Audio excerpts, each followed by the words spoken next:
非常有价值。这个卖方把他的产品讲得非常有价值。In this way, they eliminate from the donor possible agreements precisely those possible agreements which would have been least beneficial to the seller. 这样的话，他可以把自己的价值、卖方的价值抬到最高。Or they create a zone of agreement when non-previously existed. 但是他把它讲到天花乱坠，讲到根本不可能有那样的价格。Selling does so by acting upon the buyer's evaluation. What might buy, while revenue does so by acting upon his assessment of this situation should be decided not to buy it. 也就是说，销售的对所谓的销售就是告诉你，你如果买这个产品的话，你会得到多好多好的利益。那威胁就是威胁你说，你如果不买的话，你可能会对你非常非常有利。那这个就是一个技巧。In either case, the buyer's preference shift in such a way that he is now willing to pay more than he previously would have been willing to pay. 那最终的目标就是销售的一方面，希望买方能够愿意出比他原先所希望出的价钱还要高。这边有个问题，就是 selling and trading， 它是一个相对的修辞也就是说，卖方他希望把它卖到非常高，然后把自己的产品讲得非常好。你如果买的话，你会得到什么样的利益？那另外一个修辞就是说，如果你不买的话，你可能会有什么样的损失？这就是 selling and trading。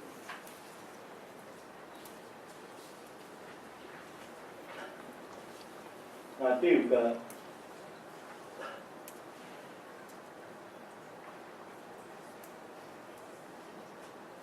，the rhetoric by which one party might seek to manage the other's understanding of the parties and their situation.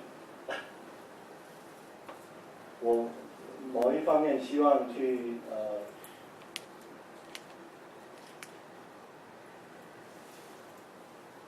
to manage the other's understanding of the parties， 去掌控对方对我方的了解 and their situation. Persuasion is achieved by the speaker's personal character. 说服是用什么方式呢？是用一个人的特质来说服对方。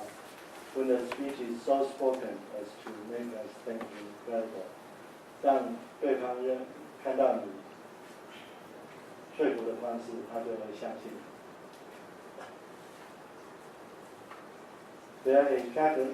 Aristotle's rhetoric introduces us to the idea of speaker's effort. 亚里士多德他在修辞学里面，他提到如何让对方来相信自己。They are categorized three modes of persuasion founded by spoken words. 他把这个说服分成三种。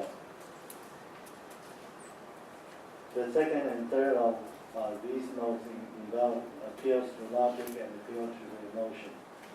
那其中一个是用逻辑去说服对方，第二个是用情绪去说服对方。But the first he tells us depends on the and arise out of the personal character of the speaker. 但是其中第一个是讲话者的特质，用特质来说服对方。Persuasion is achieved by the speaker's personal character. 说服是用什么来说服？是用讲话者的个人的特质来说服对方。When the speech is so spoken as to make us think incredible， 他用这种说话方式让你感觉到他令人相信。We believe good men are more forward and more readily than others. 我们比较相信善良的人， This is true generally, whatever the question is. 不管什么议题 ，absolutely true. There, exact certainty is possible. 特别是在意见不一样的时候的争执的时候，个人的特质就很重要。It's not true as some writers often in their treatise on rhetoric that personal goodness revealed by the speaker contributes nothing to power persuasion. 有些专家认为说，个人的这个特质没有办法说服对方，这个完全是错误的。On the contrary, his character may almost be called the most effective means of persuasion or purpose. 正好相反的是，他的特质，他的人格特质，可能是他说服对方最重要的一个条件。Narrow understood efforts might simply be qualities of being perceived as honest, trustworthy, credible. 那我们要说服对方，就必须要显示出我们自己是诚实 trustworthy 是可信的。Under circumstances in which representations made by persons perceived in those words are likely to be more effective than others, similar statements made by others. 这样子让人家认为你是很可信的、很受尊敬的。比较能够有说服力，所以我个人的想法是这样的，我今天穿这样子来，我是很少这样子穿的，因为我个人觉得只有卖房子的才会穿成这样子，因为他希望别人相信他卖房子是很贵的，所以我本身就是一个很好的例子。我一般是穿一个皮外套、牛仔裤，不会穿这样。但是我要示范给你们看，这样子比较有说服力。或相反的，这样子是看起来会比较 boring。所以我用了很多影片原因在这里。好，第六个是narrative storytelling，用说故事的方式。那作者他提到了，他平常在当律师的时候，常常做的事情是什么 ？Keep track of the story。大家看我的镜头，因为时间的关系，所以我们跳的。Keep track of the story that could be told in light of the information available to the other side. 他平常都会收集一些故事，可以来说服对方 ，including the information secured through discovery. 透过research 或是 Google 的方式等等。Creating and constructing the stories most favorable to our position. 想出一些对我们的立场比较有利益的，平常，所以你们如果不管从事什么样的谈判，比如说卖房子卖车子或者是以后做任何一方面谈判的话，你必须要常常收集一些故事Developing through discovery and otherwise the factual and other pieces with which we could contest and destabilize the stories the other side might seek to tell. 那另外一个就是常常去想说，如果对方讲一个故事，我们怎么样来推翻他的故事？他平常做的事情是这样。Actually, contesting the stories they actually did seek to tell. 同时呢，把他们常常讲，曾经听过某一个人讲的故事呢，我们设法去把它推翻掉。好，这边我就把内容用比较简单的话来讲就好了。那故事这个东西呢，你就平常必须要收集，然后去 anticipate 别人可能会讲什么样的故事。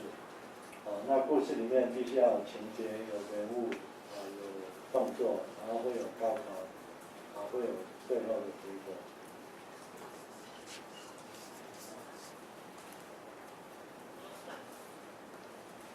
那谈到故事的话，也必须要有观众、有听众。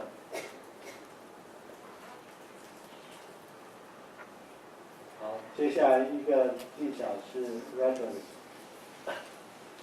是 reciprocity。Many of the anthropologists illustrate some forms of non-Western communities。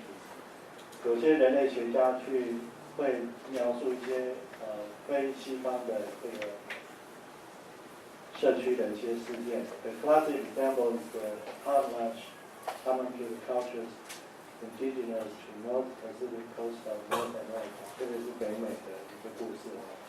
Their food is transferred in ways that the anthropologists cannot explain in terms either of payment or investment or loan。这个食物，他们有一种食物，他们没有办法去解释它到底是用来当做负债的工具呢，或者是投资，或者是借贷。Rather, they conclude the transfer can only be described as a gift in which the act of donation is a confirmation of goodwill。那他们只能得到一个结论，就是说这个食物是用来示好，用来表示你的友好。Further, we are told when one member of these tribes has been insulted by another, the victim of the insult may result in either demanding a retraction and an apology。比如说某一个人被羞辱或者是被伤害，然后他会要求对方来道歉。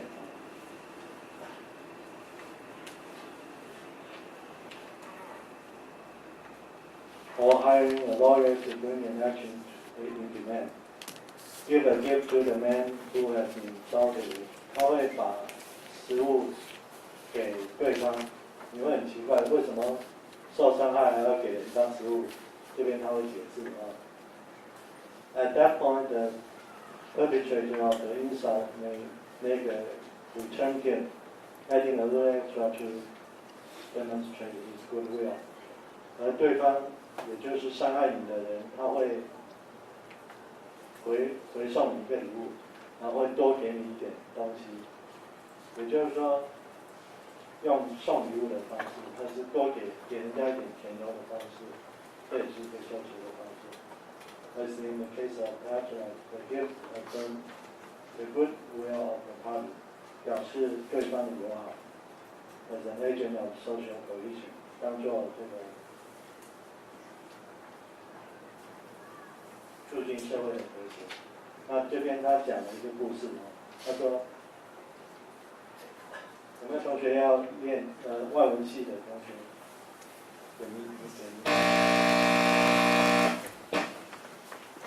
等一下，我找一个外文系的同学来念。啊，没有外文系的，有没有自愿的？待会我给他一个讲题，就念这一段就好，讲这个故事。啊。可是有点小来，上来麦克风给。那一整段吗？前面好了。我把这个看能不能放大啊？去前面好了。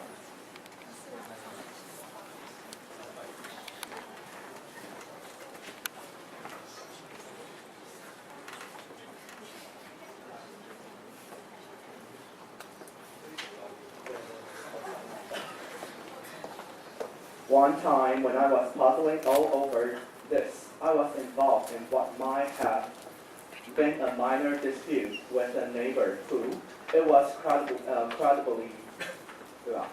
alleged, it has been nipped on an ankle by our puppy.